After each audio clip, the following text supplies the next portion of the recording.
लिखने के लिए याद रखिएगा C for compressed gas, C for compressed gas. जो भी गैसेस कंप्रेस्ड फॉर्म में है या गैसेस फ्लेमेबल गैसेस है उनकी फायर को हम किस कैटेगरी में रखेंगे? सी कैटेगरी में रखेंगे। अब सी कैटेगरी में हमारे पास कौन कौन सी गैसेस आ जाती हैं सर? जैसे हमारे घर पे एलपीजी लिक्विड पेट्रोलियम गैस हो गई, हमारी गाड़ियां चलती हैं सीएनजी, इसके अलावा एसिटिलीन, हाइड्रोजन। तो ये जितनी गैसेस की फायर है इसको हम कौन सी क्लास में रखते हैं? सी क्लास में रखते हैं। अब सी क्लास की फायर पे भी पानी का इस्तेमाल नहीं होता है। तो सी क्लास की फायर को बुझाने के लिए क्या कर सकते हैं हम सर? अब मान लीजिए सिलेंडर में आग लग गई, हमारे घर में एलपीजी का सिलेंडर है, उसमें आग लग गई, तो उसमें क्या कर सकते हैं सर? ब्लैंकेट डाल सकते हैं। ब्लैंकेट कैसा होना चाहिए?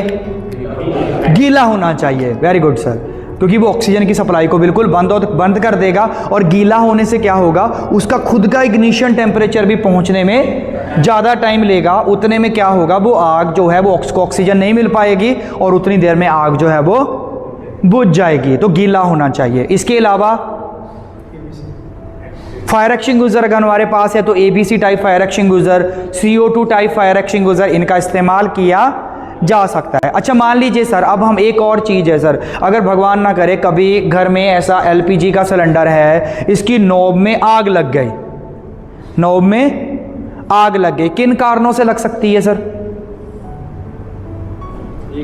लीकेज होगी कि पाइप में लीकेज है, पाइप में लीकेज है, जहाँ हमारा रेगुलेटर सही नहीं है, या किस वजह से उसमें आग लग सकती है। तो ये सिलेंडर जो होते हैं वो आग लगने से एकदम से फटते नहीं हैं, ऐसे ये कभी भी नहीं फटते हैं। तो क्या कारण हो सकते हैं इनके फटने का? ये फटते हैं due to high pressure, due to high pressure. होता क्या है सर, किसी वजह से अगर वहां पे आग लग गई, लीकेज हो रही थी, मेरी एलपीजी गैस लीकेज हो रही थी, पास में कोई फ्लेमेबल मटेरियल था या कोई इग्निशन सोर्स था, उस वजह से क्या लग गई? आग लग गई। अब वो आग आसपास में लग गई तो उस वजह से क्या होगा? अब इसके अंदर जो है वो लिक्विड पेट्रोलियम गैस रहती है जो लिक्विड फॉर्म में रहती है। और क्या होता है, जब आग लगती है तो टेम्परेचर इंक्रीज होता है, तो अंदर जो लिक्विड गैस है वो धीरे धीरे गर्म होना शुरू हो जाती है। गर्म होते होते होते होते वो गैसेस फॉर्म में आती है। गैसेस फॉर्म के बाद वो उसका प्रेशर बढ़ना शुरू होता है। ये हुआ क्या, जैसे प्रेशर इंक्रीज हो रहा है, इंक्रीज हो रहा है, इंक्रीज हो रहा है, तो धीरे धीरे धीरे धीरे आग नहीं बुझाई गई तो प्रेशर अगर 25 बार से ऊपर गया तो ये एकदम से ब्लास्ट, जैसे गुब्बारा फटता है, हवा भरते गए भरते गए भरते गए, एक टेम्परेचर पे जाके गुब्बारा फट जाएगा। ऐसे ही जैसे ही ये 25 बार के ऊपर गया तो ये सिलेंडर फटेगा, और जैसे ही फटा तो बहुत मात्रा में जो एलपीजी गैस है वो एनवायरनमेंट में फैलेगी, और फैलने से क्या होगा, और जैसे ही वो उस इग्निशन सोर्स के कांटेक्ट में आई तो उस आग में, उस गैस में क्या लग जाएगी? आग लग जाएगी, और वहां पे क्या हो जाएगा? ब्लास्ट हो जाएगा। अच्छा, हमारे घरों में जो एलपीजी सिलेंडर होती हैं उसमें आग लगने के क्या कारण होते हैं? सबसे पहली चीज होती है कि अगर पाइप बहुत टाइम से चेंज नहीं की गई, जब पाइप क्या है, डैमेज है, उसको बहुत टाइम से चेंज नहीं किया गया, तो धीरे धीरे उस पर कट बनने शुरू हो जाते हैं। होता है सर? तो आप उसको ऐसे मोड़ के देखेंगे, अगर उसके ऊपर ऐसे कट से बन रहे हैं तो उसको इमीडिएटली चेंज करवाते हैं, वहाँ से लीकेज हो सकती है।